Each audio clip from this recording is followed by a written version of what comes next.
Yo, what's going on? It's your boy Big Dre, aka The Conscious Christian.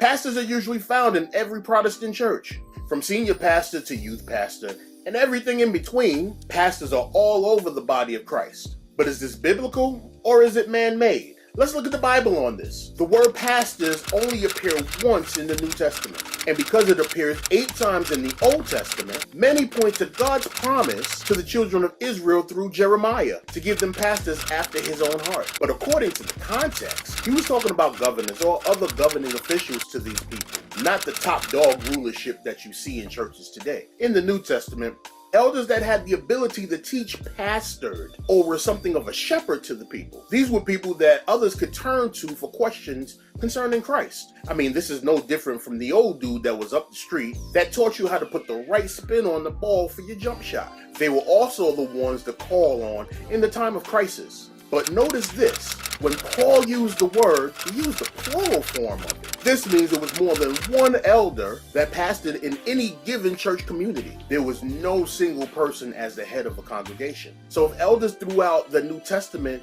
were servant leaders in the community, how did we get to the point where we have single pastors as the head of the congregation? Enter Ignatius of Antioch. He was what was known as a church father. During his time, he noticed the decline of church morals and family atmosphere at the hand of heresies that continued to invade the church. He thought he had the solution. And just before his martyr, he wrote 7 letters to 7 churches. In these letters, he elevated one elder over all other elders. In doing so, he created the beginnings of the hierarchical structure that you see in churches today. And once Constantine became the emperor of Rome and made Christianity the national religion, he added many other things like tax exemption status, official governmental authority, salaries, and this is where we can begin to see the clergy-laity split begin to blow up. During the Protestant Reformation in the 16th century, Martin Luther and later John Calvin and others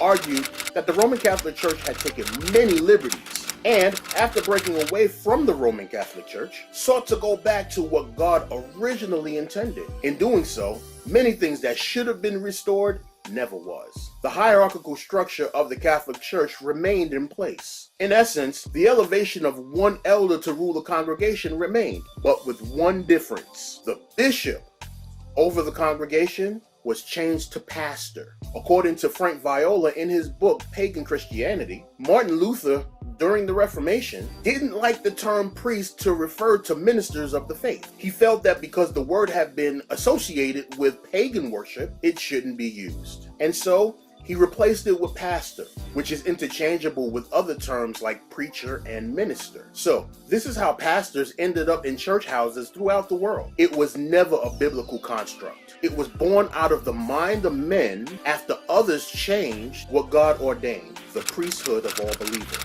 God is no respecter of person, so to elevate one over the other is unbiblical. Jesus told his disciples they would not follow after the hierarchical rule of the Gentiles, and will instead be servants and place those that they serve higher than themselves. If you like this video, hit the like button, or, as always, please share.